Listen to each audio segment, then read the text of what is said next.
Assalamualaikum warahmatullahi wabarakatuh. Shalom, Waalaikumsalam warahmatullahi wabarakatuh. salam sejahtera, namo budaya, salam kebajikan bagi kita semua. Terima kasih sebelumnya partisipasinya anak-anak dalam kegiatan memperingati Hari Pahlawan untuk hari ini. Yang pertama-tama kita sudah ada narasumber di samping Mister, yaitu Miss Ami, selaku guru global perspektif ya Miss ya? Iya. Ya, selaku guru global perspektif sebagai narasumber untuk Hari Pahlawan untuk hari ini. Nah, kira-kira anak-anak ini tahu enggak sih Hari Pahlawan itu seperti apa sejarahnya? Seperti itu kan? Nah, sebenarnya nanti dalam seminar ini, Mister akan sharing knowledge ya tentang Hari Pahlawan, tentang perjuangan pahlawan, khususnya di kota kita, kota tercinta kita, kota Surabaya, yaitu mengenai proses terjadinya itu karena apa, seperti itu. Kemudian nanti jejak-jejaknya itu ada di mana, seperti itu. Langsung saja kita dengarkan dulu ya pidato dari seorang pahlawan. Tapi Mister tidak akan sebut namanya. Kira-kira anak-anak nanti tahu enggak pidatonya siapa itu? Seperti itu. Mungkin Mister Agus minta bantuan Mister Heru untuk share videonya. Biar anak-anak bisa mendengarkan Mister Heru. Halo Mister Heru.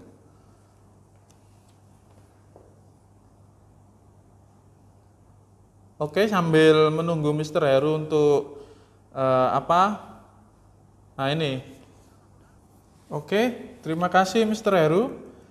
Untuk anak-anak, nah tadi kan sudah mendengarkan audio ya. Kira-kira yang bersuara atau pidato tersebut pahlawan namanya siapa ya? Coba Mister pengen tahu. Nah, ini Bung Tomo ikut-ikutan atau memang tahu ya anak-anak ini ya? Tahu ya. Tadi ada yang keceplosan bilang Insinyur Soekarno tadi. Iya. Siapa ya? Sepertinya 11-12 sama Bung Karno ya Pak ya Iya, suaranya. memang suaranya itu mirip-mirip ya Miss Ami ya. Betul sekali. Untuk Bung Karno sama Bung Tomo itu untuk orasinya memang hampir sama nada-nadanya, suaranya seperti itu. Oke, terima kasih anak-anak. Nah, anak-anak sudah tahu siapa tadi suaranya siapa. Katanya kan Bung Tomo. Nah, ini Mister sudah di depan ini ada sebuah judul buku namanya Duel Para Elang. Nah, ini pertempuran udara di atas Hindia Belanda. Memang ini ada hubungannya sama 10 November sama kemerdekaan Republik Indonesia. Jadi sekilas saja ya sebelum Mr. Agus masuk materi sama Miss Ami mengenai heroic track-nya pertempuran di Surabaya. Cara singkat Mr. bisa memberikan info, intermezzo sebentar tentang Hari Pahlawan. Sebenarnya ceritanya awal mulanya itu mungkin nanti Miss Ami bisa koreksi juga ya kalau memang kita di sini sama-sama belajar Pak karena sejarah itu sangat luar biasa luas sehingga kalau ada sedikit kita koreksi nggak apa-apa karena sejarah itu akan selalu berputar memang kisaran masa lalu tapi akan berlanjut ke masa depan. Benar sekali. Jadi cerita awalnya itu dari pertempuran 10 November itu ketika Indonesia itu merdeka. Istilahnya merdeka dari jajahan. Nah, dan Jepang itu kan istilahnya Perang Dunia Kedua ya melawan Amerika. Istilahnya Jepang itu kalah lah, istilahnya mundur dari Indonesia. Nah, secara tidak sengaja kabar itu didengar oleh Hindia Belanda. Kalau nggak salah itu, saya Mister kan sudah baca sedikit dari Hindia Belanda. Tetapi posisi Belanda ini masih jauh dari Indonesia untuk tentara-tentaranya. Akhirnya Belanda ini membentuk sebuah sekutu, namanya kalau tidak salah itu Afnei. AFNE itu Association Federation Netherlands English Indies kalau tidak salah. Singkatannya seperti itu. Jadi perkumpulan dari 3 tentara, yaitu Belanda, Inggris, dan India. Seperti itulah. Itu dibawa ke Surabaya. Kenapa di Surabaya? Karena Surabaya ini kan tempatnya strategis sekali. Kalau dalam peta Indonesia itu dia di tengah-tengah ya, Miss ya.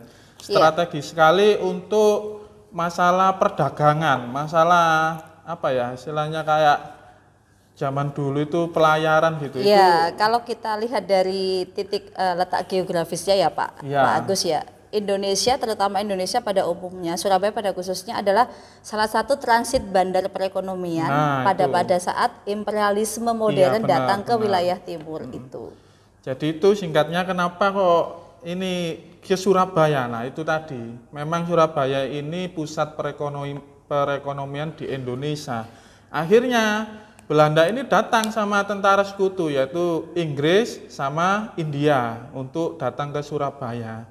Nah, datang ke Surabaya ini ya mungkin tentara sekutu ini pengen menjajah, istilahnya kolonialisme lagi. Padahal kan kita sudah merdeka tahun 17 Agustus 1945 kan. Nah, tentara ini memang pengen menjajah, tapi ketika kedatangan dari pasukan-pasukan ini, ada perlawanan dari apa ya, pemuda. Kalau bahasanya orang Surabaya itu arek-arek Surabaya. Iya, mungkin nanti setelah masuk materi kita akan ada sedikit koreksi juga ya Pak Agus ya, antara AFNE, sekutu dan siapa itu kita akan coba koreksi bareng-bareng karena kita bisa sama-sama. Nah, cerita singkatnya seperti itu. Jadi sampai pertama ya mungkin penolakannya itu tidak terlalu apa ya, kasar seperti itu ya. Karena kalau kita lihat nanti tracknya itu nanti akan kita lihat latar belakangnya kenapa sih kok 10 November? Kenapa sih kok Surabaya yang kita pilih topik pagi ini ya Pak Gus ya? Banyak sekali yang bisa kita ulas. Apa sih menariknya pertempuran Surabaya itu? Padahal di tempat lain juga ada Medan Area, ada Bandung Lautan Api. Nah, kenapa kita pilih Surabaya? Kita bahas nanti satu persatu dan lebih menarik ya Pak Gus ya. Hanya sekilas untuk memberikan pengetahuan buat anak-anak.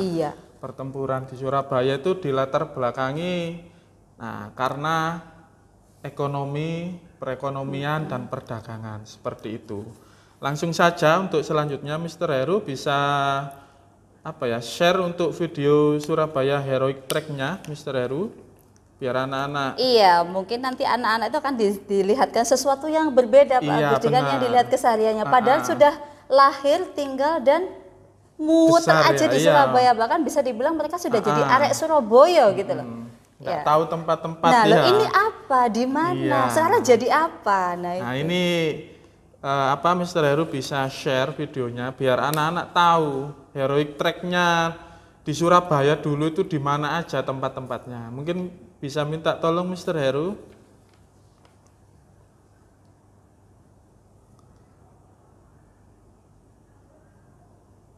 Suaranya Mr. Heru.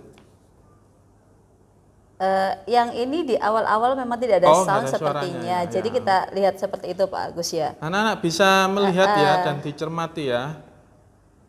Ya, hitam putih memang filmnya. Iya, karena ini dulu nggak ada kamera HP, DSLR, mirrorless nggak ada. Ya, kalau adanya kita kamera lihat klise kalau nggak salah.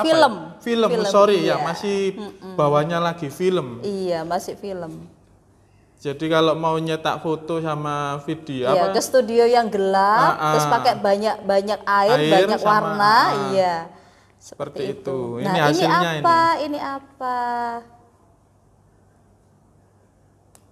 Ini di mana? Ya, kira-kira nanti tebak ya. Gedung-gedung ini kira-kira anak-anak ada yang tahu enggak?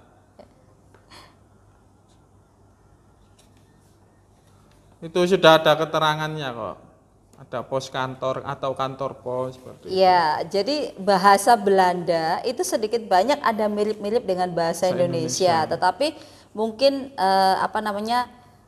huruf-hurufnya aja sedikit berbeda. Hanya ya bisalah dipahami kalau untuk hal-hal yang kecil-kecil begitu Pak Agus. Nah, ini di mana?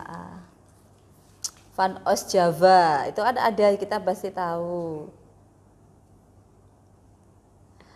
Sebetulnya ini akan jadi ide kalau bisa jadi field trip ya Pak Agus ya. Jadi field trip itu bisa jadi mungkin anak-anak bisa diajak masukkan ya ini ya. Surabaya Heritage gitu loh Pak. Iya. Jadi keliling ke Surabaya, bagaimana Surabaya tempo dulu dengan Surabaya yang sekarang. Ya mungkin nanti teman-teman yang ada di jajaran untuk bisa ngajak anak-anak field trip bisa jadi agenda. Iya. Gitu. Mungkin nanti kalau sudah mulai PTM ya. Betul PTM. Nanti karena kalau cuman online begini rasanya gregetnya anak-anak pasti nanti aduh begitu. Nah, pasti ini penasaran sekali anak-anak ini. Lihat gambarnya aja masih kok hitam putih ya. Apakah gedung ini masih ada? Iya. Kira-kira sekarang catnya itu bagaimana? Itu simple begitu ya. Jangan taunya cuma Tugu Pahlawan saja. Ini ada jembatan, pasti anak-anak juga. Ini jembatan mana? Kalau ya sering lewat pasti tahu. Pasti tahu. Sampai sekarang masih ada loh ini. Nah itu ada Gubeng Bruk ya, ada Gubeng Bruk. Apa itu Gubeng Bruk? Kalau Gubeng itu seingat saya itu stasiun ya. Ya stasiun. Tapi kalau di sini mungkin beda. Gubeng. Ya. Sekitaran Gubeng itu kan ada apa? Depan stasiun Gubeng lama itu ada apa? Nah, itu ada sejarahnya. Ada sejarahnya. Tolong jangan dipikirkan kalau kita lihat gedung-gedung lama itu terus, wih banyak hantunya. Horor tidak lah. Jangan kan gedung lama, gedung baru kalau maupun ya tetap ada yang horor-horor begitu. Ini kan karena efek kamera zaman dulu. Efek kamera zaman dulu, jadi seolah-olah ini videonya kayak apa ya, horor gitu, padahal enggak. Ini kan sebuah arsip sejarah. Arsip nasional itu kalau tentang tempo dulu pasti hitam putih. Iya, Pak Agus. pasti hitam putih. Seperti itu. Arsip sejarah itu memang seperti ini. Enggak apa anak-anak mungkin enggak dengar suaranya ya. Enggak apa-apa. Nanti kita akan kupas tuntas mengenai masalah heroic track-nya seperti apa. Ya, kalau tuntas banget sih waktunya nggak cukup ya, bagus. Kalau kita ngomong, kan ya setidaknya betul-betul yang yang betul-betul jadi tempat-tempat arek-arek Surabaya itu berjuang. Benar. Ya kita sebut sekarang dengan arek-arek Surabaya saya bagus ya supaya lebih rileks ya. Jadi nggak usah tentara, nggak usah TKN gitu. Surabaya, arek Surabaya gitu.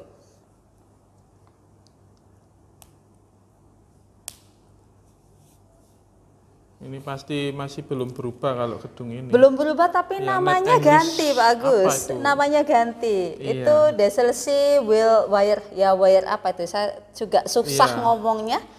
Ya siapa tahu nanti anak-anak kita ke depannya mau belajar di Belanda. Iya. Otomatis kan belajar bahasa Belanda. Bukan untuk menjadi kolonialisme baru di era milenial yang selanjutnya.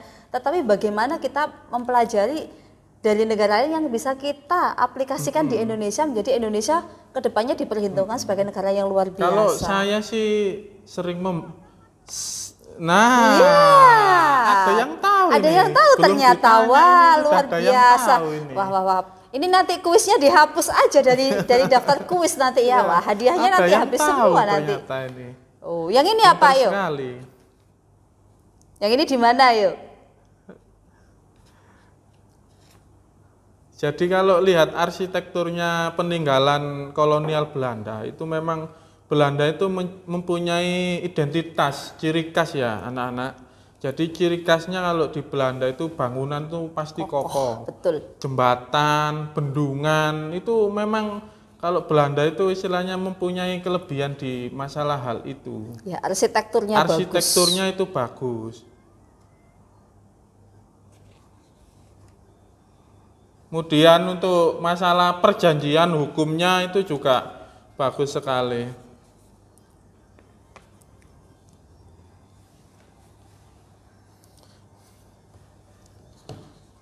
Mari nih.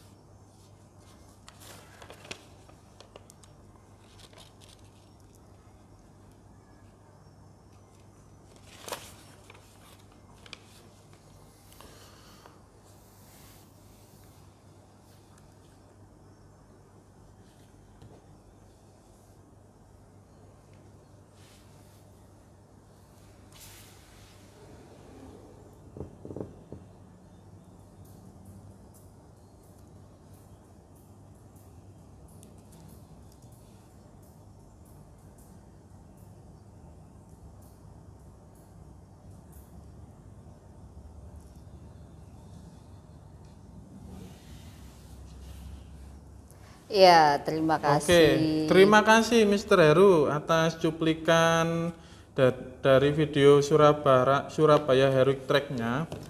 Nah, langsung saja setelah melihat sekilas tentang Heroic Track-nya di Surabaya. Nah, ini Mr. sama Miss Ami ini pingin menggali pengetahuan kalian setelah melihat video Surabaya Heroic Track-nya. Seperti itu. Menurut kalian itu pahlawan itu menurut kamu itu apa sih? Iya, pahlawan itu. Versi kamu itu apa sih gitu loh. Oke, ada link yang harus mereka isi dan ketik, dan ini akan jadi sebuah catatan kecil bahwa anak-anak itu tahu. Nah, ini Mr. Heru sudah share sepertinya. Pahlawan menurut kamu itu apa sih?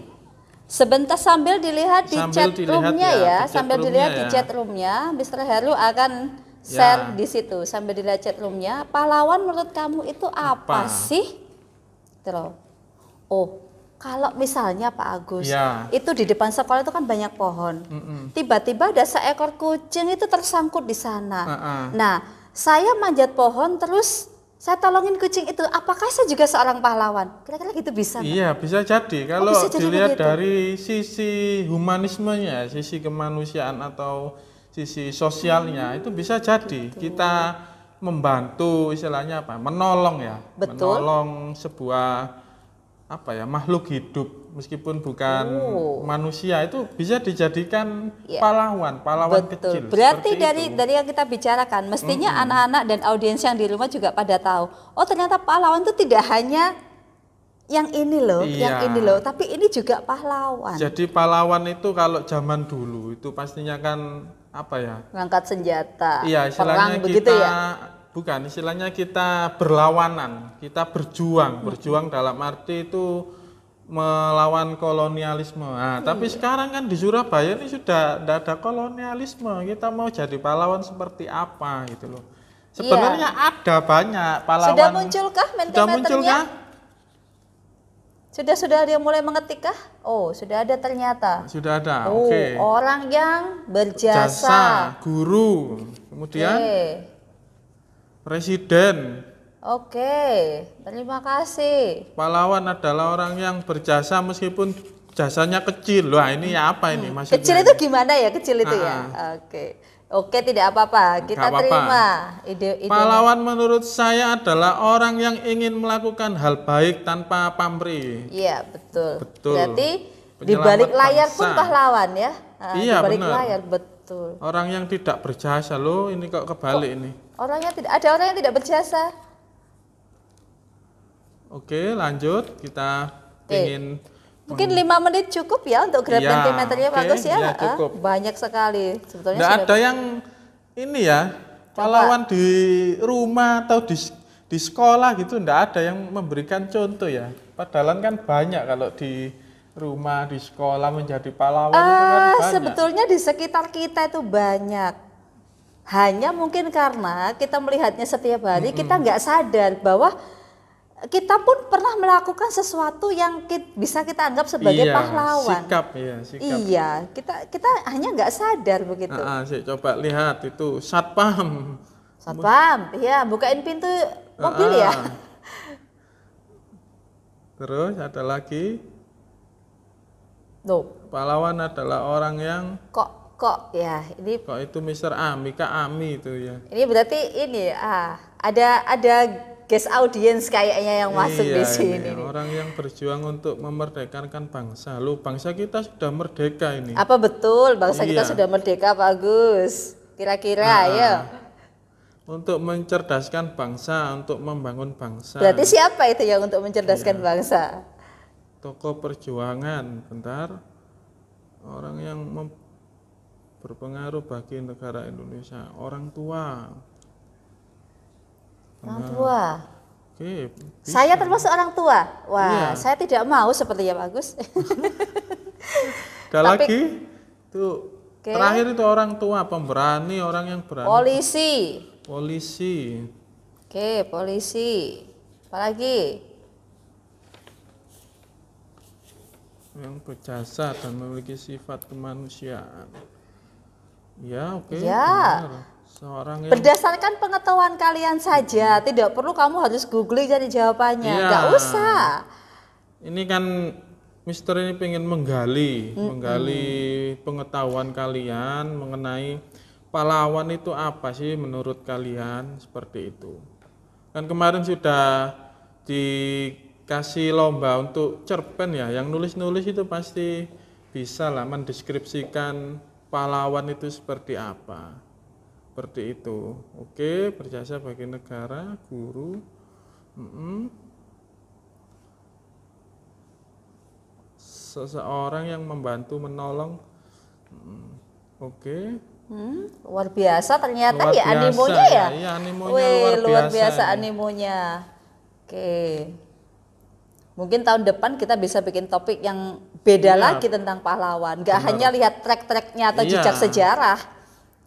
Bisa jadi kita bisa, kalau kita memang diizinkan ya Pak Agus ya, kita bisa mengundang pelaku sejarah. Boleh. Jadi beliau yang tahu detail proses perjuangannya itu. Nah, berarti PR kita lumayan untuk mencari pelaku sejarah yang saat ini masih bisa dihubungi dan masih eksis begitu loh. Gitu. Tidak harus dari tentara, si petani pun boleh. Banyak.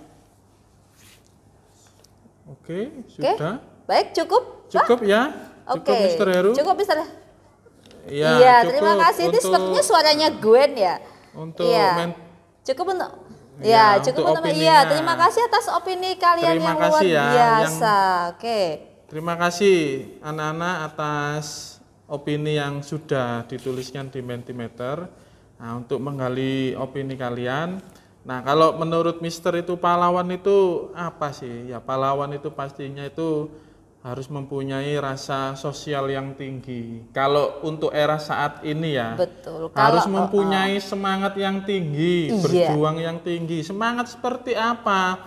Ya kalau belajar dikasih tugas sama gurunya, dia itu selalu mengumpulkan tepat waktu. Lah itu menurut Mister itu pahlawan itu seperti itu. Disiplin dalam belajar, terus membantu orang tua. Jadi betul sekali Pak Agus. Karena begini, salah satu yang disebut disiplin. Pahlawan itu kenapa kita bisa memenangkan satu titik pertempuran karena disiplin. Misalnya pimpinan ngomong begini, jam 00.00 standby di pos masing-masing. Nah, kalau mereka terlambat, apakah target rencana strateginya mereka itu bisa berhasil kan? Enggak. Nah, salah satunya seperti itu. Nah, itu. Tapi kecenderungannya kita mesti pada posisi sikap. Bagaimana kita bersikap, akhirnya rela berkorban bla bla bla itu masuk menjadi pahlawannya itu. Bagian dari sikap pahlawan sekali. Seperti itu.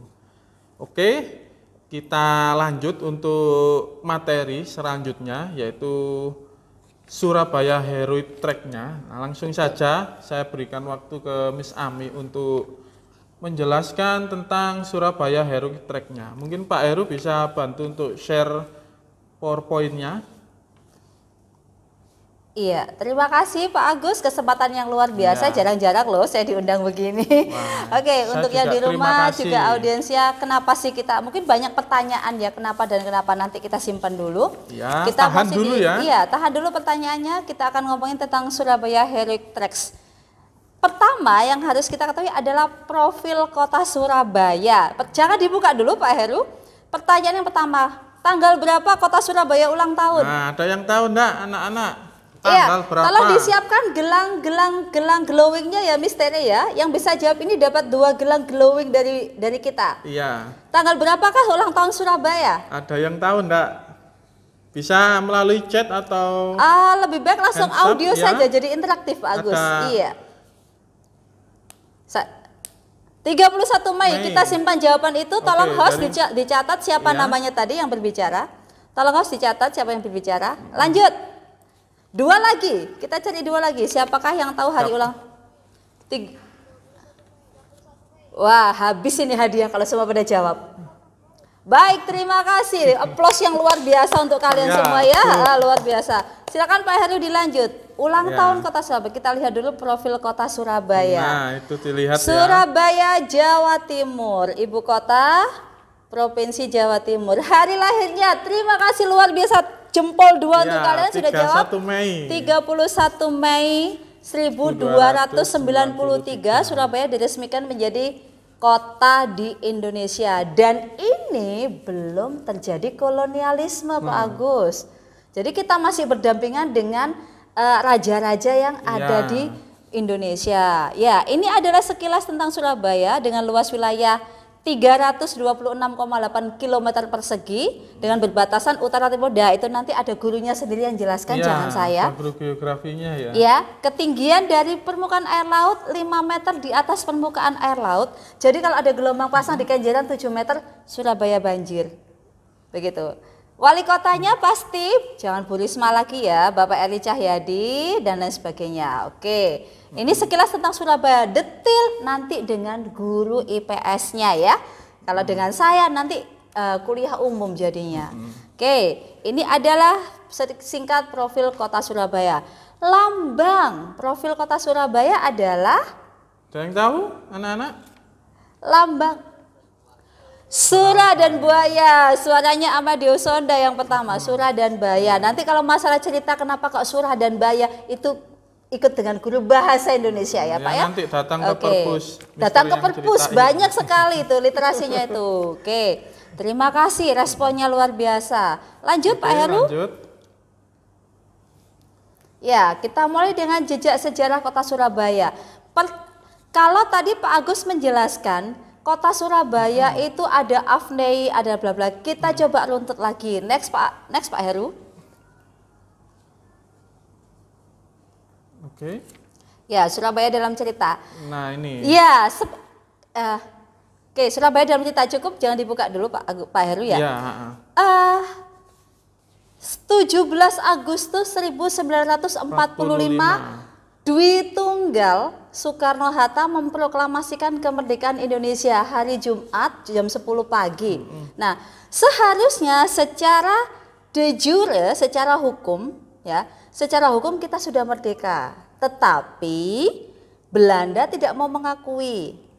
Nah, Belanda takut mengakui atau takut untuk memberontak kembali karena apa? Saat itu di Agustus tahun 42 sampai 45 itu kita dalam jajahan Jepang. Nah, Jepang dengan heroiknya mengebom Pearl Harbor. 1 tahun kemudian dibalas oleh Amerika. Nah, Amerika ini sekutunya Inggris, ya. Amerika ini sekutunya Inggris, termasuk di dalamnya adalah Belanda. Nah, begitu Jepang menyerah tanpa syarat di sekutu tahun 1942, otomatis wilayah Indonesia ini tidak ada pemerintahannya. Jepang kalah, Belanda itu kan sudah dikalahkan Jepang kemarin-kemarin. Nah, kita ada apa? Pemuda Indonesia nggak mau tahu, kita harus merdeka. Ada peristiwa yang mengikuti, nanti dengan guru civic dan guru sejarah. Nah, mengikutinya, sekutu akhirnya tiba ke Surabaya. Surabaya, Pak Agus ngomong Afne datang ke Indonesia, itu selain Afne, sekutu itu membonceng yang namanya NICA, NICA. Netherlands Indies Civil Administration. Nah, karena itu pemerintahan sipil Hindia Belanda, terutama arek-arek Surabaya, kita terima. Sekutu itu datang dengan senang hati. Karena apa? Sekutu punya tugas khusus, datang ke Indonesia umumnya. Lanjut Pak Heru. Ya. Lanjut Pak Heru. Oke. Nah, sebelum ke 31 Agustus 1945, saya sedikit cerita. Sekutu itu punya 3 tugas. Yang pertama adalah menyelesaikan urusan perang. Jadi urusan-urusan tentara Jepang yang ditawan itu segera dibebaskan dan dipulangkan. Senjata-senjata rampasan dari Jepang dan dari Belanda itu juga sudah silakan disita dibawa oleh sekutu. Terus mengakomodir dan istilahnya membuat wilayah-wilayah di Indonesia itu jadi aman dan nyaman. Intinya itu seperti itu. Jadi sekutu dan nikah kita terima dengan baik hati dan tidak sombong. Oke, silakan laksanakan tugasmu. Kalau Pak Agus pernah mendengar penjara Kalisosok, di situ awalnya adalah tahanan-tahanan perang, ya, tentara-tentara Jepang dan tentara-tentara Belanda yang ditahan. Nah, tugasnya seperti itu. Tapi ternyata di luar dugaan. Nikah tadi terus diboncengi yang ada Afnei tadi ada maksud. sayang nggak sih kalau Indonesia itu dilepas Iya. dengan ekonominya yang tadi luar biasa, rempah-rempahnya yang banyak. Perdagangannya Nah, triknya apa? Gampang menurut mereka. Kita kan punya senjata yang dirampas. Itu tahanan, silakan dipersenjatai. Nah, itu salah satu yang membuat kita marah. Itu bukan urusan kamu, kok kamu bawa-bawa. Nah, arek Surabaya marah. Dari setelah 1 bulan, ya, 31 Agustus 1995, ada himbauan bendera merah putih kibarkan di seluruh wilayah Indonesia. Bagaimana kita tidak gembira? Akhirnya kita bebas dari penjajahan. Nah, kolonialisme. Tetapi 1 bulan kemudian perkara mulai datang, Pak Agus. 19 September 1945 yang tadi menjawab Hotel Majapahit, Hotel Orange, Hotel Orange dan Hotel Yamato. Ini bisa dilihat di Sejarah Nasional sesi ke-6. Bahasa Jepang, Orange itu bahasa Belanda karena warna khasnya Belanda itu oranye ya. Nah, ini bisa dilihat di Sejarah Nasional ini. Ini saya berikan link untuk cari bukunya. Nah, bendera itu berdiri dengan berkibarnya merah, putih, biru. Nah, kita kan tidak terima. Kok bisa itu bendera Belanda itu di situ, kenapa? Nggak terima. Udah, kalau lihat videonya gendong-gendongan naik ke atas, kita sobek krek begitu ya. Nah, naik kembali, disobek turunkan, naik kembali, tinggal merah putih. Nah, merah putih itu Belanda tidak bisa berbuat apa-apa karena saat itu dia tidak berkuasa. Mau tidak mau dia ya nunggu aja. Nunggu apa? Nunggu bagaimana kita bisa memberikan taktik yang kurang baik. Nah, September, Oktober setelah sekutu sampai di Surabaya, ya, ini dilihat sekutu sampai di Surabaya, masuk dalam RAPWI, Rehabilitation of Allied Prisoners of War and Internees. Nah, ini untuk merehabilitasi tawanan perang, harusnya membebaskan tawanan-tawanan perang Jepang. Tetapi di balik itu ternyata tawanan Belanda yang ditawan Jepang itu dipersenjatai.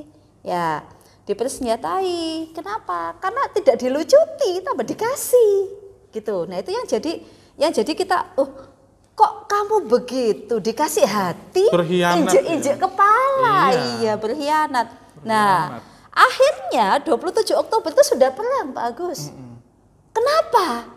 Dan bagaimana? Di-scroll ke atas, Pak Heru. Ya, skalanya mungkin tapi tidak terlalu besar. Tidak besar. Ya. 30 Oktober 1945. Ya. Bawah Pak Heru ya. Ya, bawah ya, 30 Oktober 1945.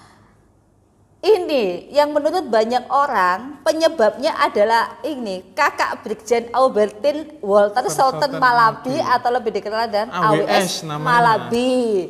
Kira-kira AWS Malabi itu kenapa kok sampai terjadi pecah perang? Nah, ada yang tahu? Ada yang tahu? Ditembak ya? Oke, ditembak. Saya catat ya, ditembak. Oke. Ditembak ya. Ditembak. Ada lagi? Kalau nggak salah mobilnya diledakkan, padahal mobilnya itu BMW keren zaman dulu. Oke, dilempar bom, luar biasa. Ini kayak, gitu ya. Dulu nggak ada HP. Iya.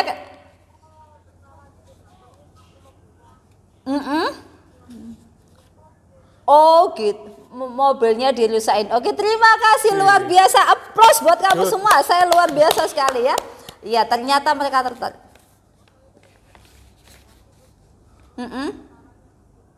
Oke, boleh. Itu menurut kamu tentaranya sendiri ya yang nggak sengaja menghancurkan?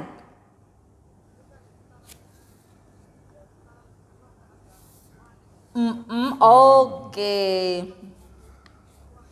Itu bisa dilihat di gambarnya itu. Iya. Ini adalah mobilnya AWS Malabi. Kalau lihat seperti ini, apakah ini jadi korban penembakan? Kalau dalam gambar? Kira-kira ini ditembak nggak? Bisa jadi. Dibom. Iya, diledakkan. Boleh, terima kasih. Bomnya lanjut. Kira-kira ada bomnya apa? Bom nanas atau bom apa ya? Granat lah, iya granat, betul sekali. Bom atom. Bom atom habis kita kayak Hiroshima. Iya, oke.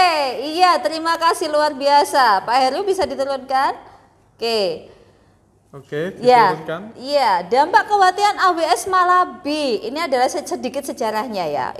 Nah, AWS Malabi itu meninggal ditetapkan meninggalnya 9 November 1945, dilanjutkan oleh penggantinya Mayor Jenderal Robert Manser. Harusnya Manser ini pada saat itu ada di wilayah Thailand atau Filipina, karena jajahannya Jepang juga ada di Filipina, Pak, ya. Singapura juga. Betul, mengeluarkan ultimatum. Ultimatumnya 3, tapi menyakitkan hati arek-arek Surabaya, Pak Agus ya. Iya, benar. Seluruh pemimpin Surabaya harus lapor diri, wajib lapor kayak orang ketangkep melakukan kejahatan. Loh, kita ngapain? Nah, seluruh senjata yang dimiliki pihak Indonesia di Surabaya harus diserahkan dan dengan mengangkat tangan. Loh, maunya apa? Kalau mengangkat tangan artinya kita menyerah. Loh, kok bisa kita menyerah? Kita sudah merdeka. Oh, kita merdeka kok. Nah, para pemimpinnya di Surabaya harus bersedia menandatangani pernyataan menyerah tanpa syarat. Angkat tangan, kibarkan bendera merah putih. Ya, kita tidak mau. Ya, kita tidak mau. Akhirnya di tanggal 9 itu juga pemimpin Surabaya berkoordinasi. Tempatnya itu loh nggak jauh, Pak Agus. Di sekitaran itu loh, Kapasari, Simolawang, situ dan sekitar. Kapasari, Simolawang dan itu apa ya? Simotari dan Simolawang dan seterusnya itu ada di dekatnya Kenjeran ya, Pak Agus ya. Dekatnya Kenjeran itu akhirnya para pemimpin Surabaya itu berkumpul jadi satu. Kita nggak mungkin menyerahkan apa? Kita nggak mungkin.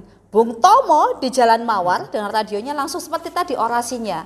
Akhirnya mengatakan kita tidak akan menyerah sampai titik darah penghabisan. Kita lawan, angkat senjata. Mau tukang becak, petani, angkat senjata. Nah, angkat senjata bagaimana? Ya kita lawan. Kok enak mereka datang? Sebenarnya sebelum terjadi perlawanan itu kalau saya bisa ini ya, ada sedikit ini arek-arek Surabaya ini banyak yang meninggal pada waktu perlawanan itu ya. Yang sebelum itu, sebelum gongnya 10 November. Karena ini ya belajar strategi perang ya. Betul. Strategi perang yang diterapkan oleh arek-arek Surabaya itu kalau tidak salah mungkin gerilya ya atau gerilya apa itu? Gerilya dengan taktik sedikit meniru Amerika, sedikit taktik lompat kata. Jadi kita artinya begini, kita ambil sini tapi kita nggak langsung satu track. Kita ambil track yang lain. Konsentrasi di sini, kita serang sini. Ya, jadi mana yang dijaga? Iya, mana yang dijaga, mana yang kita serang. Sebelumnya strategi yang belum diterapkan itu secara langsung kalah. Jadi bisa dicatat buat anak-anak ya, untuk yang arek-arek Surabaya itu juga banyak yang meninggal, sekitar 600 sampai 1.500 betul, pasukan. Kalau kita lihat begitu di sini, juga dengan Inggris juga sama, banyak korban juga. Tapi lebih sedikit Pak Agus, kita lebih banyak antara 2.000 sampai 11.000-an. Sementara dari pihak tentara Sekutu itu sekitar 600-an saja. Ya, 600-an saja. Ya, 600-an nggak sampai 1.000. Nah, itu yang membuat kita semakin tersinggung gitu loh. Anda itu tamu di kota kami, kenapa Anda merusak? Apa salah kami membela diri? Itu. Apa salah kami membela diri? Gitu loh. Kalau kita membela diri karena kita benar boleh, gitu ya Pak Gus ya. Jadi sebetulnya kalau kita kulik tentang bagaimana sih awal muasal pertempuran Surabaya itu banyak. Tapi kalau kita sebut satu persatu 1,5 jam nggak selesai. Begitu banyak sudut panjang yang bisa kita sampaikan di sini. Gak bisa. Ya, mohon maaf ya, ini ada sedikit kendala, bukan kendala yang, tapi kita lanjutkan ya. Maka pertempuran Surabaya, mungkin saya bisa dibantu ya Pak Agus ini sambil saya juga ngomong di sini. Iya. Ini mic-nya agak. Iya, tidak apa-apa. Oke, terima kasih. Nah, lanjut. Kita lanjut. Dari itu, kalau dibicarakan lagi tempat-tempat manakah yang jadi tempat persinggahan, tempat apa ya di Surabaya itu banyak. Ya, Pak Heru bisa dibuka gambarnya satu persatu? Sebelum itu, ini kira-kira apa ya gambar ada yang ini tahu ya? enggak ini? Loh, Nah, rel ya. kereta api? Stasiun, stasiun apa? Ada yang tahu enggak? Yang pasti stasiun kereta api ya. Benar. Stasiun ya Gubeng, ya Gubeng Bruk, stasiun Gubeng ya, stasiun Gubeng Tempo dulu. Tapi sekarang masih ada loh stasiun Gubeng yang Tempo dulu untuk jalur kereta api lokal, ya, untuk jalur kereta api lokal. Yang mau ke ngapain? Oh, naik kereta. Saya pikir apa beli apa gitu ya. Oke. Lanjut Pak Heru. Pak Heru. Untuk gambarnya, oke. Oke, lanjut Pak Heru. Baik, ini adalah yang pertama. Yang pertama kita ambil dari arah timur dulu ya, Pak. Kenapa kok Fakultas Kedokteran UNER? Perang itu selalu menimbulkan pertanyaan. Bukan, perang itu selalu menimbulkan korban. Oh, iya, karena kedokteran itu pastinya. Nah, otomatis tim medis itu dibutuhkan. Selain sebagai tim medis, mungkin kita nggak tahu. Justru di sini ada salah satu tempat yang disediakan oleh pihak Fakultas Kedokteran untuk pasukan Surabaya menggambarkan taktik dan rencananya di wilayah yang timur. Karena sepengetahuan saya baca, pembagian kekuasaan itu ada tim-timnya, istilahnya seperti itu. Bagian barat itu siapa, bagian utara itu siapa, itu semua sudah dikoordinasi dengan titik kumpulnya nanti serangannya di mana. Di salah satu gedung di Fakultas Kedokteran UNER ini itu disediakan tempat dan itu dilindungi oleh dokter-dokter Indonesia yang sekolah di situ. Aktivis iya. Stovia itu, Stovia, iya dulu namanya Stovia. Stovia itu ada di Jakarta dan di Surabaya.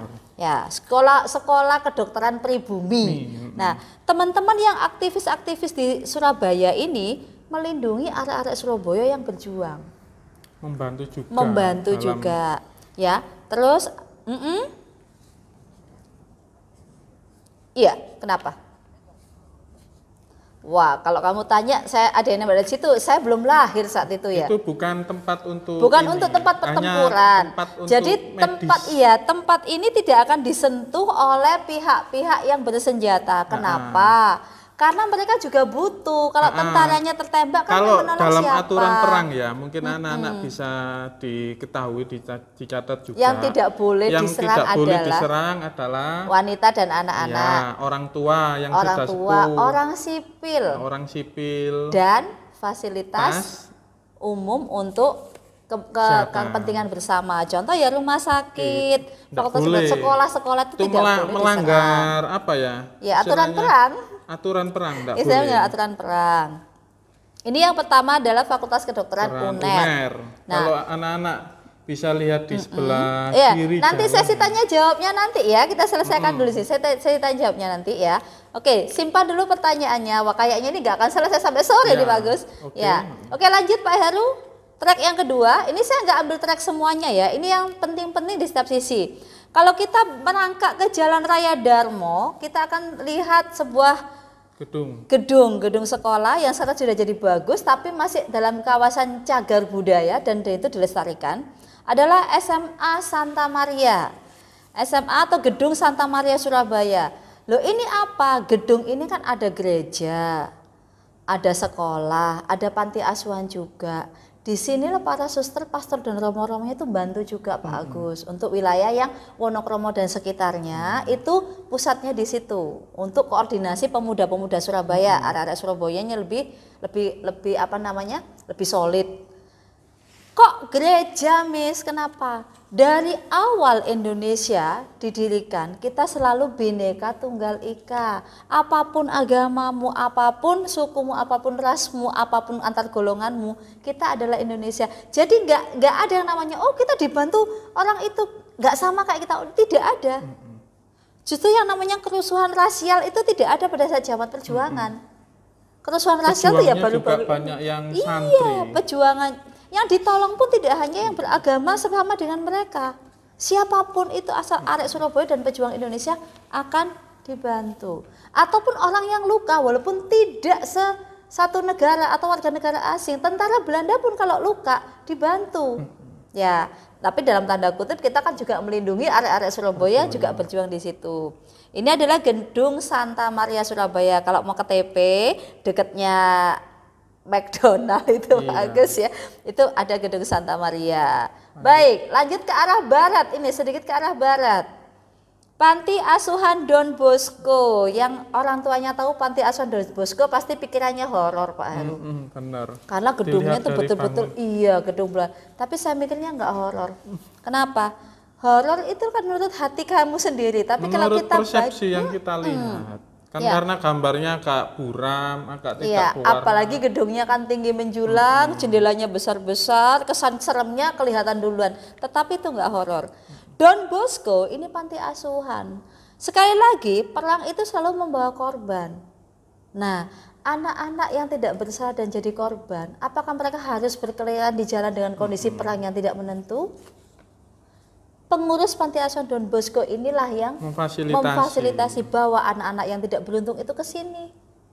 Biar kami korban didik dan perang kami lah. rawat. Jadi ini korban perangnya itu ditaruh gitu di loh. panti asuhan anak-anak. Betul lah, kalau saya misalnya, saya orang tua, saya gugur dalam perang, anak saya sama siapa? Nah, disinilah suster-suster di panti asuhan Don Bosco itu membantu. Tapi tetap sekali lagi, trek-trek ini juga dijadikan tempat perlindungan pejuang. Di belakangnya Don Bosco itu dulu ada gudang senjata, Pak Agus. Gudang senjatanya siapa? Ya gudang senjatanya TKR BKR Surabaya. Pejuang Surabaya. Selain ada di tempat lain. Ya, yang di daerah Kenjeran itu ada juga gudang senjata. Ada gudang senjata dan itu tidak diketahui oleh musuh kita. Karena apa? Ditutup yang namanya panti asuhan itu. Ya ini luar biasa sampai sekarang ini. Sampai sekarang panti asuhan ini masih ada dan masih eksis. Ya, bagi dermawan yang di rumah sana boleh kok ke situ. Ya. Oke, lanjut Pak Heru. Enggak banyak. Ya. Museum Air Surabaya. Sekarang PDAM ya, Museum Air Surabaya, sekarang PDAM. Inilah tempat bagaimana Surabaya mendistribusikan air bersih selama perang. Nah, kamu perang nggak bawa minum, nggak ada minum, logistiknya mana, dapur umumnya nggak ada airnya, kan juga nggak bisa. Ini Museum Air Surabaya. Lanjut Pak Heru, kayaknya tidak begitu banyak yang bisa ceritakan dari Museum Air. Yes, Hotel The Orange. Hotel The Orange, Hotel Majapahit. Betul, sekarang jadi Hotel Majapahitnya. Kalau kamu datang ke sana, Hotel Majapahit, jangan bilang horor juga, enggak kok. Hotel Majapahit, seperti kamu ketahui, Hotel Majapahit itu hotel kesayangannya Insinyur Soekarno. Dan keluarga besar.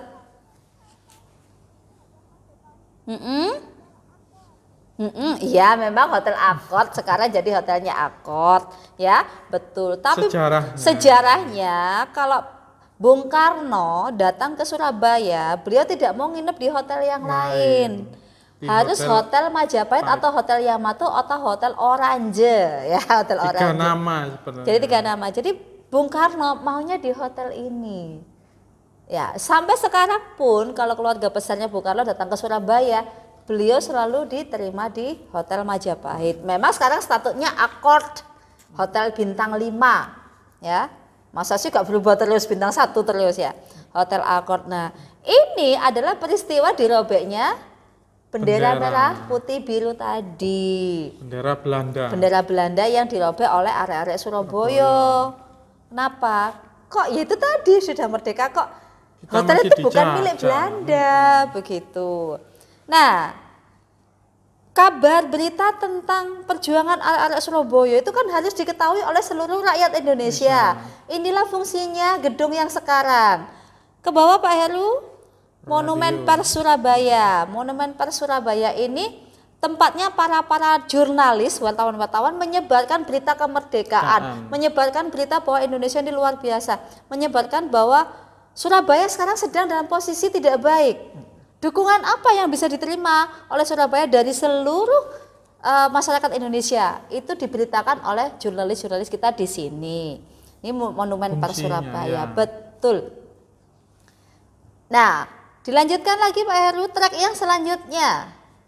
Gedung BPN Surabaya. BPN Surabaya ini dulu tempatnya petinggi Belanda yang pro Indonesia. Untuk membantu pejuang Surabaya menentukan strategi meskipun sembunyi-sembunyi. Walaupun akhirnya saya nggak bisa sebut namanya ya. Walaupun beliau akhirnya dikembalikan ke negaranya karena dianggap menyalahi jabatannya. Mestinya kamu itu bantu kita untuk merebut Surabaya. Kenapa kamu tak membantu rakyat Surabaya itu jadi berjuang? Ini. Jadi untuk merelaksasikan, menambah ide-ide itu seperti itu. Itu kalau nggak salah itu kalau di sebelum kemerdekaan itu rumahnya Laksamana Maeda, betul. Itu tapi ini bukan. Nah, lanjut ini trek yang paling disukai sama Mr. Heru ini. Viaduk Pahlawan. Ya. Viaduk. Yang pernah ke Monumen Tugu Pahlawan siapa? Yang pernah lewat ini. Ada yang lewat ini enggak? Yang dekatnya. Iya. Kayak pernah kelihatan. Ini dekat dengan stasiun Surabaya Kota atau stasiun Semut. Dekatnya ini. Rumahnya Kapasari, Gembong, itu pasti tahu Pak ya. Apalagi di bawahnya ada treknya rel kereta api. Dan ini trek ini masih ada. Sekarang sudah tidak ada. Kenapa? Dipindah ke daerah Gembong. Ini akhirnya jadi di sini adalah pusat pemerintahan Kota Surabaya yang sekarang atau pemerintah. Treknya dipindah ke kiri, ke arah jalan mana itu ya Pak Agus ya, yang dekatnya stasiun Surabaya Kota itu loh. Nah itu ada treknya. Jadi ini sudah tidak ada jalan kereta apinya. Ya sudah tidak ada viaduk ini. Nah setiap tahun sebelah saya lupa jalannya apa, arah Pasar Atum ya, mendekati Pasar Atum sepertinya. Dekat dengan Pasar Atum. Belakangnya Pasar Atum, iya di belakangnya Pasar Atum. Nah viaduk ini tuh jembatan kereta api, relnya kereta api. Ini setiap tahun di sini selalu ada teatrikal 10 November. Ya, ini Pak bukan Heru. Viaduk yang di ini ya, di bukan Jalan Manyar ini bukan. Jalan Kertajaya. Iya, bukan. ini memang viaduk. Kalau dalam fotonya agak mirip-mirip. Iya, gitu. Namanya viaduk kan seperti jembatan ya Pak Agus ya. Jembatan yang khusus untuk rel kereta api jalur atas sehingga bawah masih bisa dipakai. Dulu jalur tram, betul. Dulu jalur tram. Sekarang tramnya tidak ada. Jadi kalau di luar negeri namanya monorail. Ya, sekarang tidak ada. Ya, ini adalah jalur viaduk. Ya, dulu kalau kemana-mana pakai tram. Bahkan tram itu kayak bis kota, bisa kita kejar Pak. Bisa kita kejar. Tunggu gitu ya. Jadi seperti angkot yang bisa berhenti kapan saja di tengah jalan. Gitu. Lanjut Pak Heru. Gendangnya siapa ya itu kelihatan ya. Nah. Ini adalah rumah Bung Tomo. Rumah Bung Tomo di Jalan Mawar. Di mana Bung Tomo punya studio radio. Ya, punya studio radio. Studio radio itu yang tadi didengarkan pidatonya Bung Tomo dari situ, Pak Agus. Dengan semangat berkobar-kobar membangkitkan semangat arek Surabaya untuk tidak menyerah kepada penjajah. Nah, tidak menyerah pada penjajah. Ya angkat senjata kita punya apa? Kita berjuang. Ungsikan dulu perempuan dan anak-anak dan orang-orang tua lansia yang tidak mampu. Ungsikan dulu ke pinggiran kota. Bongkes Sidoarjo, Mojokerto boleh. Surabaya harus kosong dari rakyat sipil supaya tidak terjadi hal yang tidak diinginkan. Nah, di mana titik pusatnya? Setelah kita berjalan-jalan, pidatonya di situ. Iya, pidato di situ. Angkat senjata, koordinasi utara, timur, barat, selatan. Titik kumpulnya satu, kita langsung ke titik pertempurannya. Di mana titik pertempurannya? Gambar selanjutnya Pak Heru. Nah, titik pertempurannya ini adalah Jembatan Merah. Sungguh. Itu pertempurannya. Sebenarnya kalau dalam pidatonya Bung Tomo itu ada kata-kata terakhir itu yang luar biasa. Iya, yang maknanya kalau dalam perjuangan itu sangat terasa ya, sangat terasa, yaitu pidatonya yang terakhir itu kan menyebut Allahu Akbar, Allahu Akbar, Allahu Akbar, bahwa Tuhan itu Allah, Tuhan itu Maha Besar. Betul. Itu yang sebenarnya semangatnya, bahwa kita percaya kepada Tuhan, kepada Allah, bahwa perjuangan ini didukung oleh Tuhan Yang Maha Esa, didukung oleh Allah. Padahal kita itu enggak punya senjata. Betul, senjata kita apa coba? Ayo, senjata kita apa coba? Bambu runcing. Dan di Surabaya punya monumen bambu runcingnya. Kalau secara logikanya, kira-kira dengan sepucuk bambu runcing yang diunus begini bisa menang nggak ya lawan dor begitu? Iya. Kira-kira Pak Agus. Itulah kata-katanya itu. Nah, kalau misalnya jarak dekat 1 lawan 1 oke lah. Kalau 1 lawan 10, bambu runcingnya sama senjata, kira-kira mustahil nggak bambu runcingnya itu kalah? Ayo. Bisa lari, ya. Merdeka berarti. Berarti kita nggak merdeka kalau itu pejuang Surabaya itu lari. Oke. Ya. Ini adalah titik akhir jembatan merah. Ini titik puncak pertempuran 10 November. Setelah ultimatum sampai pukul 00.00 di 10 November tidak diindahkan, maka otomatis sekutu itu sudah melakukan persiapan dan arek-arek Surabaya pun juga tidak kalah. Terjadilah pertempuran di sini. Korban jiwa yang tidak sedikit. Nah, Jembatan Merah dan sekitarnya sampai di daerah Jalan Sikatan dan sebagainya itu sudah tidak terlihat warnanya karena hanya ada warna merah korban dari entah itu korban luka, perang. Entah itu tentara sekutu atau arek Surabaya yang gugur membela negerinya dan lain sebagainya. Jadi semua kelihatan merah. Nah, kenapa jembatan? Itu kan sekarang ya kita ngomong sejarahnya dulu ya. Jadi bukan merah karena dicet saat itu, karena jembatan merah itu karena aliran darah dari korban-korban pertempuran Surabaya dan itu sampai 1 minggu ke depan itu belum mengering. Bayangkan karena banyaknya korban yang bahkan tim medis sendiri pun agak kewalahan untuk mengevakuasi korbannya. Ya namanya perang kadang-kadang ditinggalin dulu Miss baru nanti dibersihin. Ya enggak manusiawi juga, mereka sudah berkorban kok masa kita biarin aja. Setelah kondisi kondusif baru tim medisnya bergerak untuk mengevakuasi, membersihkan mereka dengan layak dan bagus, luar biasa. Ya itu Pak Agus sedikit sejarahnya, jejak-jejak yang bisa saya tampilkan hari ini. Bisa anak-anak lihat ya, bisa kalian ketahui bahwa sebenarnya di Surabaya itu banyak tempat-tempat bersejarah yang kira-kira mungkin anak-anak juga belum tahu.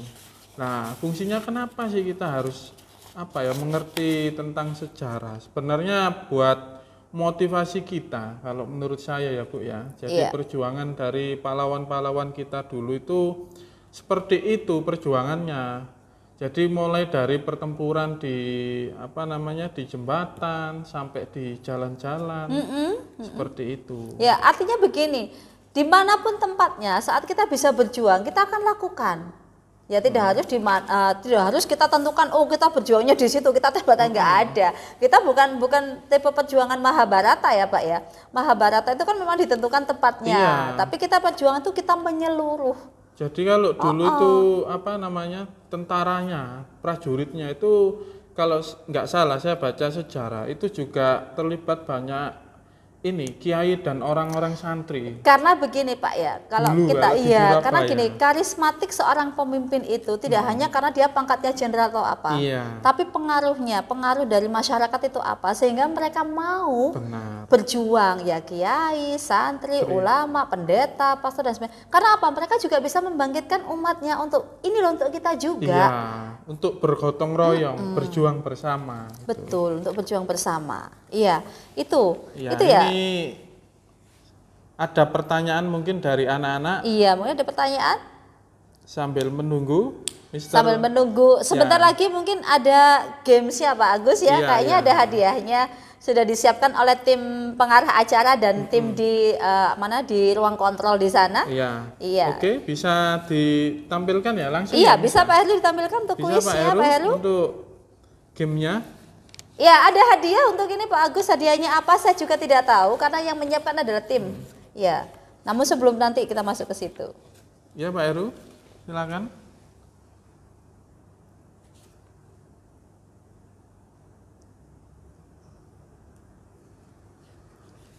Silakan ya. Ini adalah kuisis yang disiapkan oleh Pak Heru. Ya, anak-anak simak ya. Untuk pertanyaannya. Beli kode, kalau sudah siap akan di start sama Pak Heru.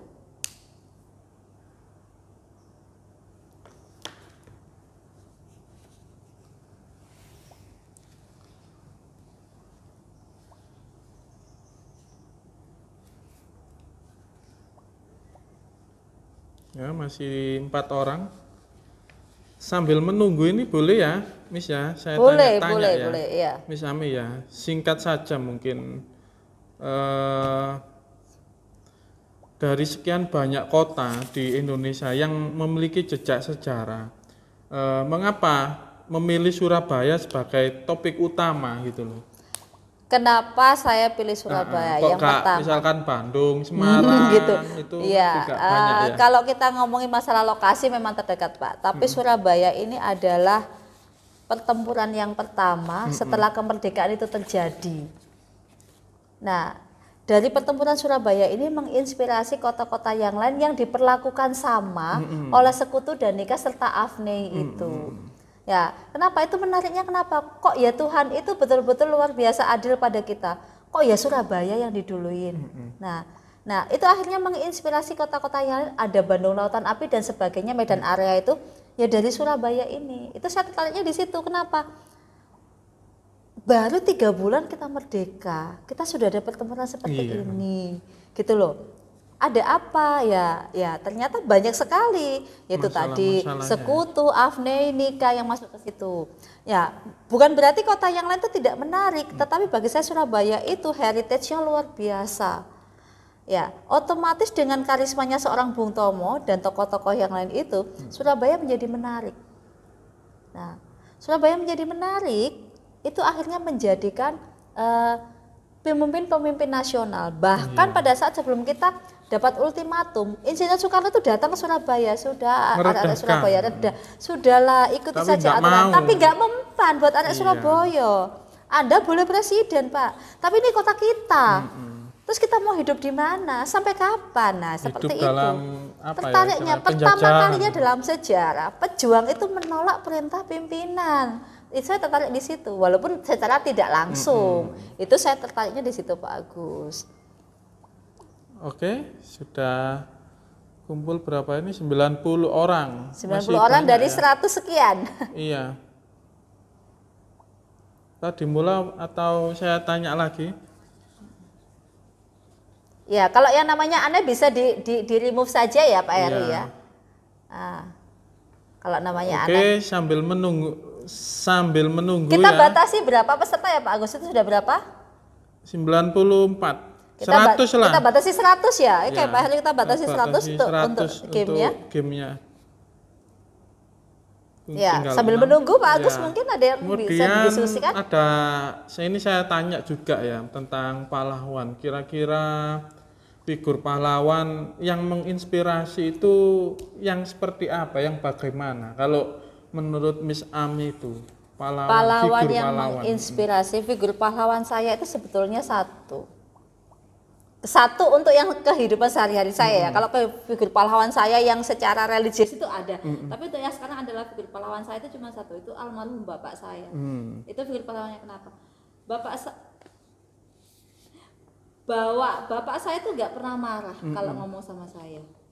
Ya, beliau selalu mempercayai saya tentang apa yang saya lakukan.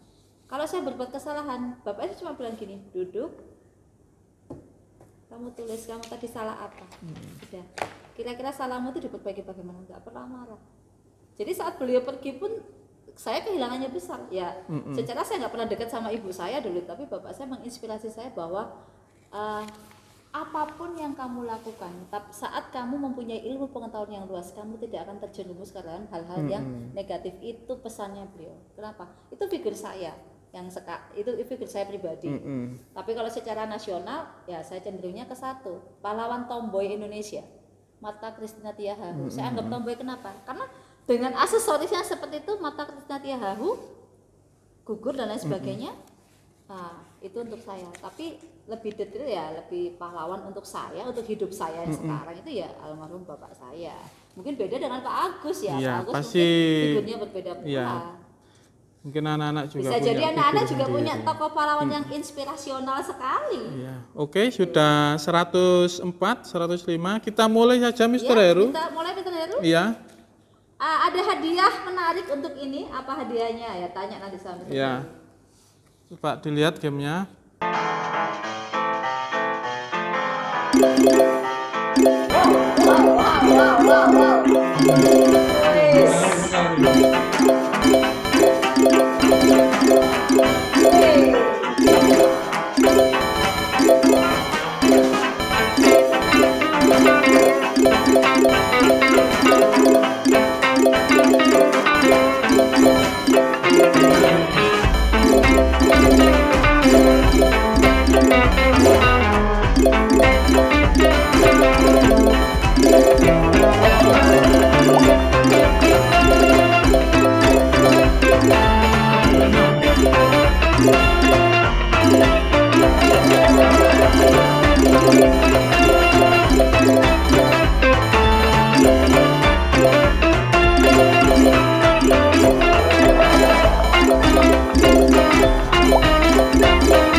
Masih ada? Masih Pak Heru?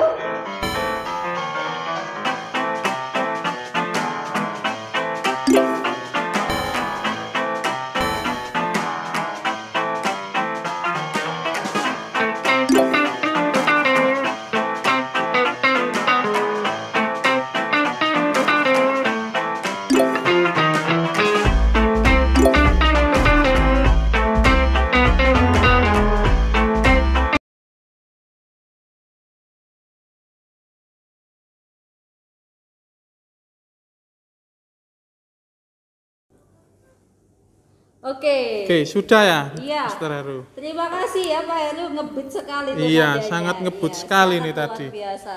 Jadi pemenangnya sudah ditentukan. Iya, ya. Teman-teman sudah. dikontrol, silakan dicek, nanti bisa di awarding sekalian untuk siapa pemenang dari kuis dari Surabaya Direct ini. Langsung saja ini iya, kita tinggal biar nanti apa namanya? Baru bisa masuk ya, biar nanti dengan Pak Heru tidak apa-apa ya. Karena kita juga waktunya terbatas. Ya, kita tinggal 12 menit lagi. Masih ada refleksi langsung saja ini Mr. Agus memberikan kesempatan untuk anak-anak 3 pertanyaan saja ya Miss ya. Oh iya 3 pertanyaan sebelum kita terkait refleksi tentang ya. Surabaya Heritage ini. Surabaya Heritage. Ada yang ingin ditanyakan tentang Surabaya? Kenapa kok jejak-jejaknya seperti itu? Bisa angkat tangan mungkin di Zoom-nya. Angkat tangan langsung audio on. Audio on, 3 peserta dulu. Kalau nanti waktunya nutut kita lanjut. Kita jawab. Kalau memang waktunya tidak selesai di sini, nanti biar saya titipkan jawabannya ke guru IPS-nya atau ke guru civic-nya. Ya, ayo dimulai siapa? Tadi kan banyak pertanyaan ya di tengah-tengah itu nyela-nyela gitu. Halo? Halo? Hai. Halo. Wah, lagi sibuk ternyata. Ada pertanyaan? Dengerin anak-anak ini. Halo? Loh enggak? Kok enggak? Ternyata sudah terlalu jelas kita tadi keterangannya ya, Pak mungkin Agus, saya aja lah, ini satu pertanyaan. Kalau anak-anak tidak ada pertanyaan ya boleh. Ini mungkin terkait masalah pahlawan. Pahlawan untuk saat ini kan di era milenial ya. Menurut Miss Ami itu pahlawan milenial itu yang bagaimana sih untuk kondisi saat ini? Kita kan di era milenial kan, bukan di era istilahnya tahun 1900 ya. Nah, menurut Miss Ami ini pahlawan milenial itu seperti apa? Kalau pahlawan milenial bagi saya itu pahlawan yang bisa memberikan inspirasi positif untuk semua orang. Jadi kalau inspirasi positif maka segala tindak tanduknya itu selalu dipenuhi dengan hal-hal yang positif. Berpikir positif, berprasangka positif ya, bertindak positif dan melakukan hal-hal yang bisa membuat orang lain menjadi positif pula. Apapun bentuk tindakannya, ya. Pahlawan milenial itu tidak selalu ada di depan Pak Agus ya. Iya, bisa di belakang layar boleh. Layar. Sekarang saya mau tanya pada artis-artis begitu misalnya, dia host talentnya. Tapi apakah sang produser atau penyandang dana akan melupakan penulis skenario? Kan tidak. Nah, penulis skenario berjasa untuk talent itu. Nah, itu pun pahlawan. Nah, jadi pahlawan itu bagi saya menginspirasi positif, berpikir positif, bertindak positif, ya, terus melakukan hal-hal yang positif itu bagi saya. Adakah? Ada, biar untuk saya saja, gitu. Kalau Pak Agus sendiri pahlawan milenialnya siapa? Kalau saya pahlawan milenial itu menurut saya yang pertama itu kita mungkin dari diri kita sendiri ya. Untuk mungkin buat anak-anak sekolah atau siswa ya, pahlawan itu harus bisa menjadi berbuat sikap yang baik. Tadi kan saya sudah sebutkan, bisa disiplin waktu, tidak istilahnya merugikan orang lain, seperti itu, tidak mengganggu ketenangan orang lain, seperti itu. Kemudian juga tidak ini istilahnya apa ya? Tidak istilahnya bukan mengganggu orang tua lah, istilahnya membuat orang tua itu jadi bingung atau harus jadi bangga. Kalau di sekolah itu misalkan ya sikapnya, kalau memang waktunya belajar kita belajar, waktunya kita kerja kelompok ya kerja kelompok. Ada kalanya memang kita itu mungkin butuh hiburan atau melihat televisi atau pegang gadget kita, seperti itu. Bisa pahlawan milenial itu bisa apa ya, membagi waktu. Oh iya, berarti manajemen waktunya iya, bagus ya. Karena kita kalau melihat dari dulu seorang pahlawan berjuang sampai pegang senjata, pasti dia punya manajemen. Betul. Jam sekian kita harus seperti ini. Nah, jam sekian harus istirahat, jam sekian atau strategi. Iya, lah.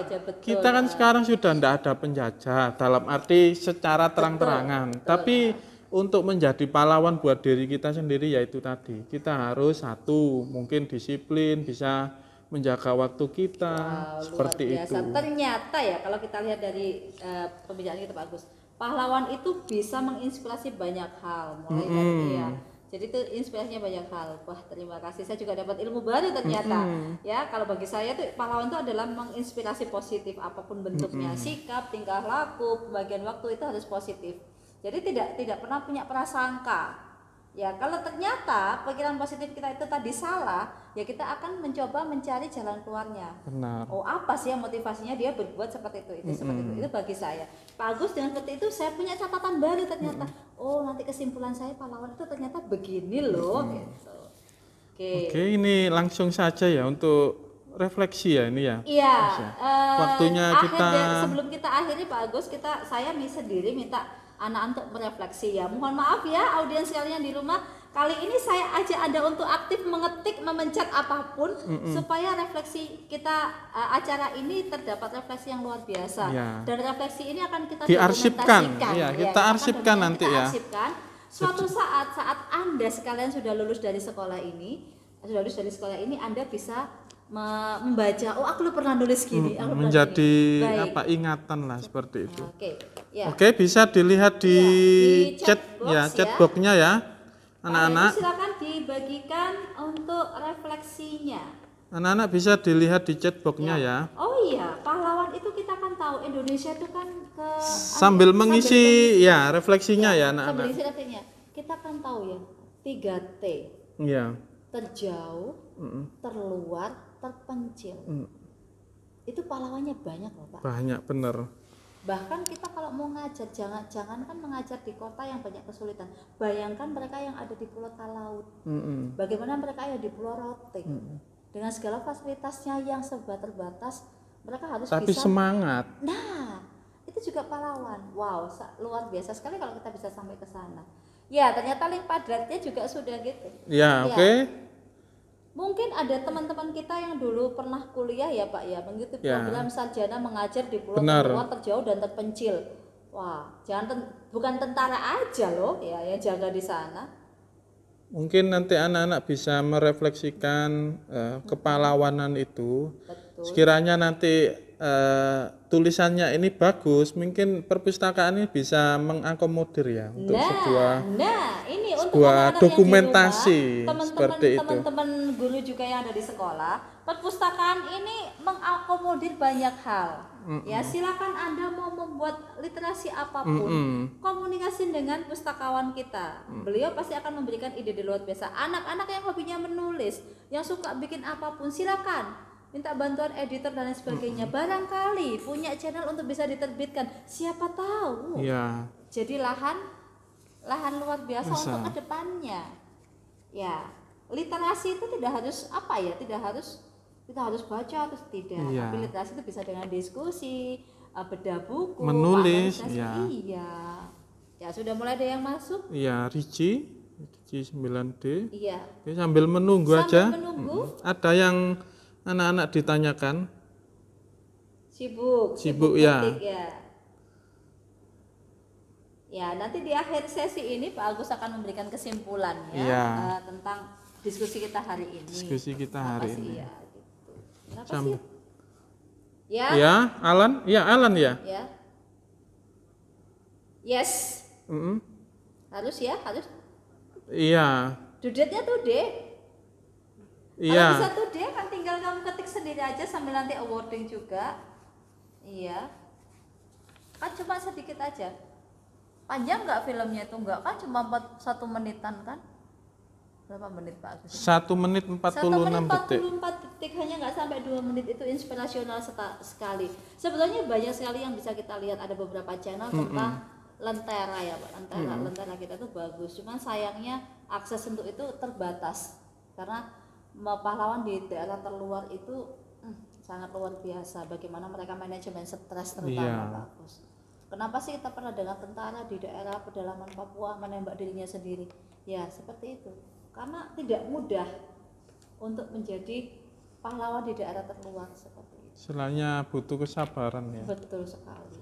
Jadi kalau kita mau jadi pahlawan itu satu, di era milenial ini itu kalau menurut saya, yang pertama kita harus mensyukuri nikmatnya dulu, nikmat Allah atau nikmat Tuhan Yang Maha Esa. Betul.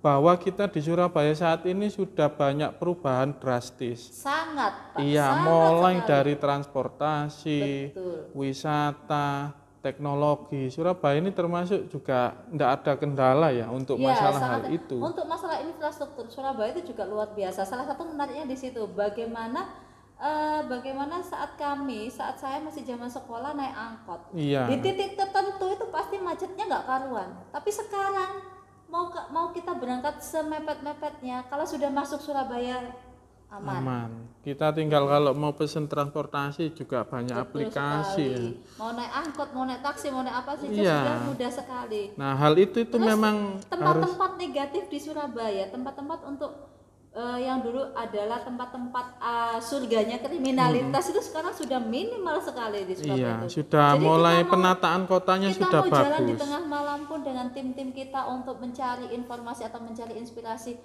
dipastikan kita akan aman. Iya. Ya. Jadi tadi itu kita harus bersyukur dulu. Keadaan di Surabaya ini kita semakin baik, semakin istilahnya maju. Nah, tinggal kita itu harus mendisiplinkan diri kita sendiri. Betul lah, berdasarkan tadi cerita kita masalah kepahlawanan ya. Kenapa 10 November itu jadi ditetapkan Hari Pahlawan? Presiden Soekarno mencoba untuk memikirkan kenapa sih kok arek Surabaya itu seperti itu. Mereka tidak pantang menyerah, mereka tidak mau menyerah sekalipun, bahkan saya sendiri pun turun tangan untuk itu. Kenapa? Oh, ternyata maksudnya itu begini loh. Bla bla bla. Nah, Presiden Soekarno memberikan masukan seperti itu. Akhirnya dengan diskusi yang panjang secara nasional diputuskan bahwa 10 November itu diperingati sebagai Hari Pahlawan. Hanya saja belum jadi hari libur nasional begitu. Tidak apa-apa, yang penting kan kita secara. Tapi secaranya masuk dalam dokumentasi sejarah yang luar biasa. Ya, kalau kita bisa lihat selain di Museum Tugu Pahlawan, dokumentasi sejarah itu bisa dilihat di Badan Arsip Nasional.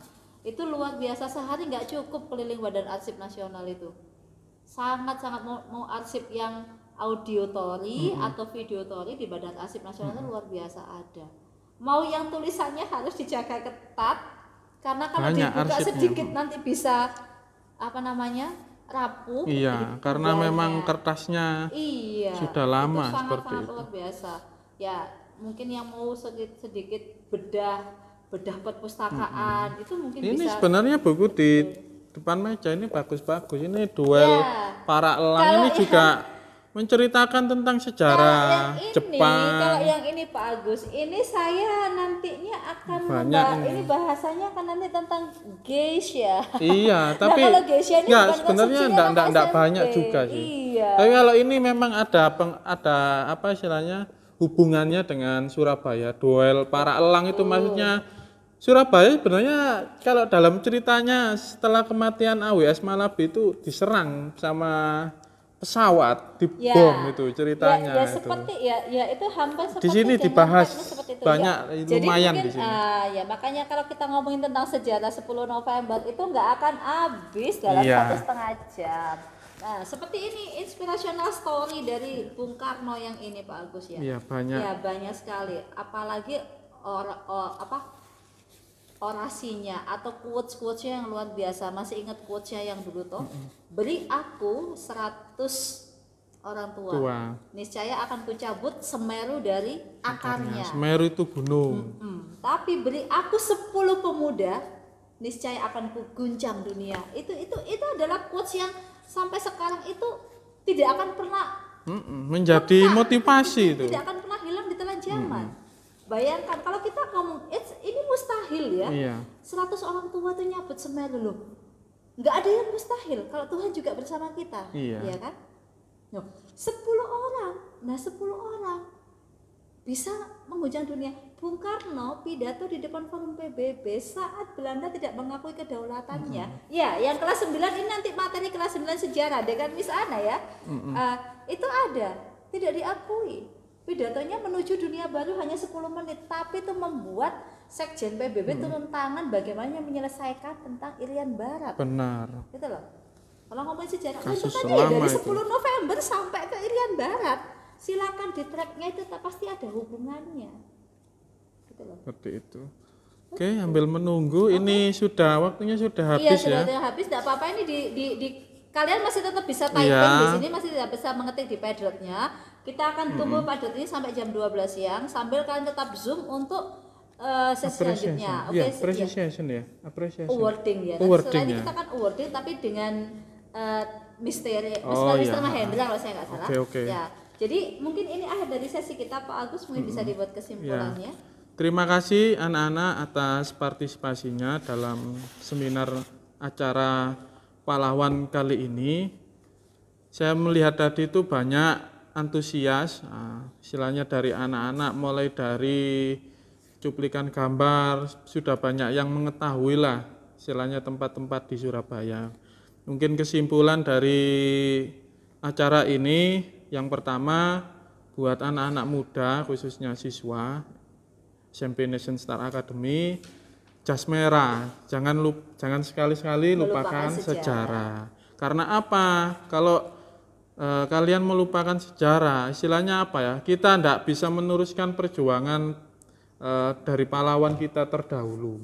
Kemudian kalau kita melupakan sejarah, itu berpengaruh juga dengan motivasi kita, motivasi untuk lebih maju lagi. Masa kita mau flashback ke belakang lagi seperti dulu, seperti itu. Kemudian untuk masalah menjadi seorang bersikap pahlawan secara milenial, tadi kan kesimpulan dari Miss Ami itu, yang pertama jadilah orang yang mempunyai inspirasi positif. Kemudian bertindak positif juga dan melakukan hal-hal yang positif. Dan untuk masalah sikap, menjadi orang yang disiplin dalam hal waktu, dalam hal istilahnya apa ya, ketepatan untuk disiplin untuk apa saja. Iya, apa saja untuk kegiatan di sekolah maupun kegiatan di luar sekolah, kegiatan ibadah seperti itu. Simbolannya sih seperti itu aja, Iya, Miss, sebelum dari Pak saya. Agus tutup ya, saya mengucapkan terima kasih sebanyak-banyaknya terhadap dari pihak sekolah yang sudah memfasilitasi saya untuk bisa diskusi di sini. Pak Agus dan teman-teman yang ada di ruang kontrol yang ada di sana, yang bantu saya Pak Heru, Pak Eka Mistere, Pak Inang dan teman-teman yang lain yang tidak bisa saya sebutkan di sini. Keberhasilan kegiatan ini adalah hasil kerja kita keras bersama, bukan hasil kerja keras saya pribadi. Jadi teman-teman yang tergabung dalam di teman kontrol Pak Agus dan sebagainya itu adalah tim yang kerja sedang sama saat ya. ini. Itu saja dari saya Pak Agus. Ya, terima kasih Miss Ami atas kasih, waktunya. Terima kasih Mr. Heru, Miss Tere. Sampai ketemu anak-anak. Sampai ketemu. Jangan live dari Zoom dulu ya. Jangan live sedang awarding untuk kalian, termasuk hadiahnya. Selamat pagi, selamat berkarya. Terima kasih. Thank you. Ya.